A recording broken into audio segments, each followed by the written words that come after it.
Cel-shading slaps. Not only does it fill games with style and personality, but it makes them feel sort of evergreen, timeless if you will. To put an obvious example up top, Jet Set Radio looks just as fresh today as it did when it first dropped back in the year 2000. And I've been pondering about this lately, since many of the games that I really love use this art style. So why does this technique work so well? Why do these graphics tend to hold up better than most? And why is it so damn good? I have some thoughts to share. Very quickly, before we get started, I should probably explain exactly what cel shading means. Essentially, it's a type of rendering that uses flat colours on 3D polygons to give them a bright cartoony sort of a look. Lots of bold colours, block shading, and often some thick black outlines to give clear definition and make every asset really pop. It all looks super clean. That's a really simple explanation, but I'm not an animator and I don't want to pretend to be an expert on this stuff. I just like how it looks. Hopefully the games I'm using as examples in this video should help to give you a clearer picture. Now, this might be a hot take, but when it comes to graphics, I think the worst thing a game can do is try to be realistic. On a personal level, I just don't particularly care much about realism, but on a much more practical level, realistic games age more quickly than stylized ones. A realistic game might look incredible for a year or so, but those graphics are always destined to be surpassed by the next big hyper-realistic game that comes along. For instance, Naughty Dog seem to think that the original Last of Us has aged so very much in the 10 years since its release that it already needs a full-scale remake.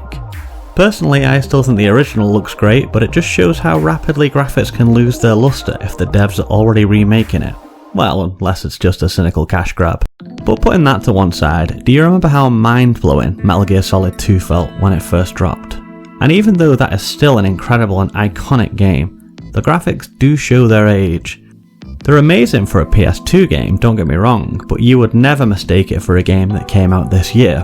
Whereas if we take something like Okami, which also released on PS2 just like Sons of Liberty, that really hasn't aged at all. If I had never seen it before, and you told me it was a brand new game, I would believe you. And although Okami was remastered as Okami HD, the only thing that release did was upscale the resolution, which is something you can pretty easily do yourself with any game using an emulator, and we'll get into that in a little bit. It is worth saying that I'm in no way a graphics snob. I love playing old and new games with all kinds of different art styles, so I'm not suggesting that cel shading is the best, or that all games should look this way. I've just noticed lately how games with this type of rendering don't seem to be showing their age very much, and I thought that was interesting. Cel-shaded graphics don't necessarily have to look a certain way, they don't have to look like an anime or a Saturday morning cartoon, they're pretty versatile. But by their very nature, because they do aim to look like animation, they never really enter into that arms race of photorealism, and so they never seem to go obsolete in the same way that more realistic games do. And you know what else doesn't go obsolete? Absolute banger tunes, which brings me to today's sponsor. It is with great pleasure that I introduce Riff Mason, a musician who has worked on a number of video game soundtracks and ambient electronic albums, all which bring us that big vibey future synth sound that I love so much. The song that you are hearing right now is called Outrunners, and it's from Riff's April 2023 release, An Album. If you've been following the channel, you will know that this is my kind of jam. Big spacious synths, catchy beats transporting us straight into that turn of the millennium cyber blue kind of vibe. And so if you're looking for some good ambient electro to vibe out with, hit up Riff's Bandcamp and you can't go far wrong. And now back to our cel-shaded adventures. Let's take a look at Fur Fighters, a fond memory from my childhood. This is a game about cute animals with big guns, and it's fucking awesome. It's comical, of course, and it doesn't aim to be realistic in any way, the graphics are stylized. However, the Dreamcast version wasn't cel-shaded, and so it still looks very much like a game from 2000, because it is. But when it got ported over to the PS2, they slapped cel-shading across the whole thing, and that version still looks great today, if we just upscale it a little bit. And that is because the only thing really holding back any older game from looking more modern is the resolution at which it is displayed, which really just has to do with the hardware. When I was a kid, we had a CRT TV and the standard resolution back then was 480 something, which is also what the Dreamcast generally output. And so here's Jet Set Radio in its native 480i output as it would have been back on my old CRT.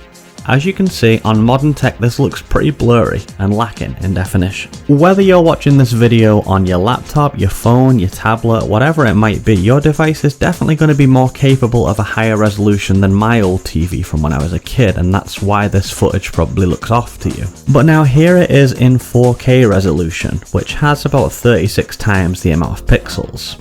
I don't know very much about all this business, but what I do know is that a higher resolution means a cleaner image. The more pixels you have, the clearer your image is going to be.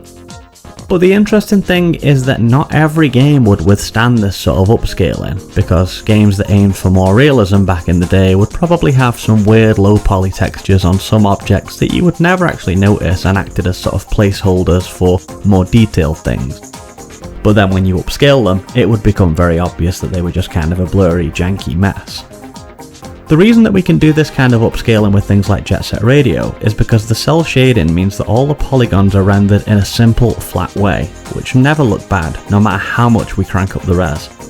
There are no low poly placeholder textures that are meant to suggest additional detail, everything just actually is how it is. And so we can focus the lens as keenly as we want, and these textures will never break or artifact. Now I'm sure Smilebit weren't thinking 20 odd years ahead when they made Jet Set Radio, but in a happy coincidence, the decisions they made on their art direction have ensured that this game will always look good, no matter how super ultra HD our resolution gets. And whilst we're on the subject, there are a few other ways to future-proof your graphics. For instance, minimalism seems to work really well in this regard. You'll remember Res, right?